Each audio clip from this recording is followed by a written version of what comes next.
ঘূর্ণিঝড় রেমাল আসার আগে প্রভাব পড়তে পারে আবহাওয়ার উপর। বৃষ্টি, খারাপ আবহাওয়া ও পরিস্থিতি অনুকূল না থাকলে সমস্যা হতে পারে বিস্তর। সেই আশঙ্কায় বদল হলো মুখ্যমন্ত্রীর রায়দিঘির সভার সময়সূচি।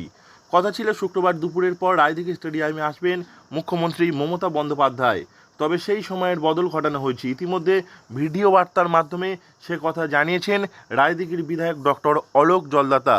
যে আপনারা জানেন যে আগামী 24 তারিখে রায়দিঘি স্পোর্টস কমপ্লেক্স অর্থাৎ 2 নম্বর 14 স্টেডিয়ামে ঠিক 2টোর সময় দিদির মিটিং হওয়ার কথা, কিন্তু ওয়েদারের রিপোর্ট অনুযায়ী যে 24 তারিখ বিকালে ওয়েদার রিপোর্ট খুব খারাপ থাকবে। তার জন্য মাননীয়া দিদি আমাদের সবার কথা ভেবে মিটিংটা ক্যান্সেল না করে 24 তারিখ সকালে তিনি এই মাঠে মিটিংটা করবেন।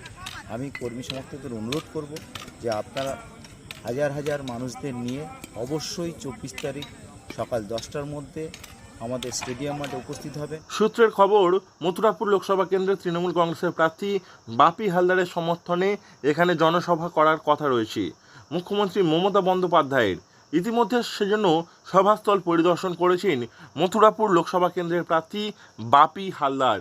একাধিক প্রশাসনিক কর্মকর্তাও ইতিমধ্যে সভাস্থলে এসেছিলেন।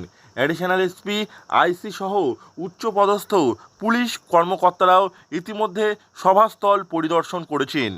এখানে 24 তারিখ মাননীয় মুখ্যমন্ত্রী এখানে আমাদের পার্টির সমর্থনে প্রচারে আসছে।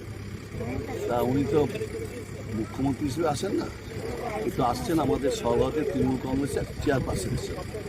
তিনি আমাদের এখানে এই মাঠটা কীভাবে অ্যারেঞ্জমেন্ট হবে, মানুষ কীভাবে এখানে বসবে, মানুষের অ্যারেঞ্জমেন্ট হবে কীভাবে কী বক্তব্য কোন লিডার আসতে হবে, এই নিয়েই আমাদের একদম টোটালি যে আলোচনা সেটা আলোচনা পদ্ধতিকে। আবহাওয়া খারাপের চিন্তা যেমন রয়েছে তেমনই তারা খতিয়ে দেখছেন নিরাপত্তাজনিত দিকটিও। অস্থায়ী কন্ট্রোল রুম খোলার পরিকল্পনাও রয়েছে সেখানে। আবহাওয়া থেকে ধরে নিরাপত্তাজনিত সমস্ত দিকেই এখন নজর রাখছে প্রশাসন।